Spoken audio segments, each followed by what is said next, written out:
My career as a private dick had not gone well, and I decided that whatever happened with the next case, it would be my last one. I had devised a new money-making plan, one that would make good use of my talents.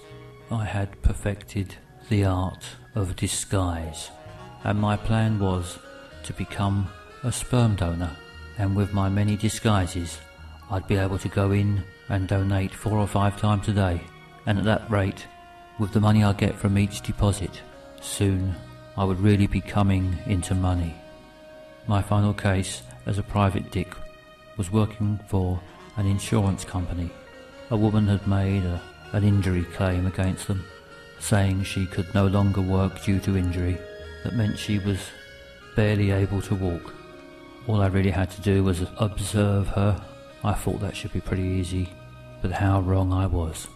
I had planned to spy on her with binoculars from the cover of my car, but annoyingly my car wouldn't start, so I got the bus over to her house. I was wearing a long grey overcoat and had my binoculars in one of the pockets. The bus was packed and I, like many others, had to travel standing up.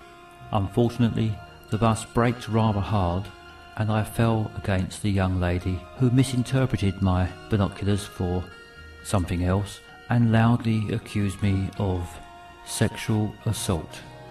My attempts to calm the situation backfired when I explained to her that I did not even find her all that attractive and would never intentionally make any form of bodily contact with her.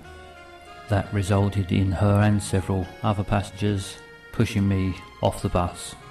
I began walking the rest of the way. As I did, a fine rain began to fall on the seedy, wanton London side streets.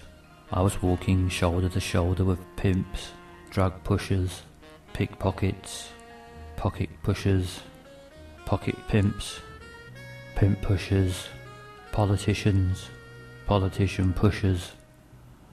Eventually I arrived at the house of the woman I was investigating, but having no car for cover, I was forced to hide in a bush. I trained my binoculars through the foliage up at the windows of the house. Time passed, and to alleviate my boredom, I lit up my opium pipe. A few minutes later, the woman emerged from her house. Unfortunately, at that exact moment, the bush I was hiding in caught fire. It must have been ash from my opium pipe.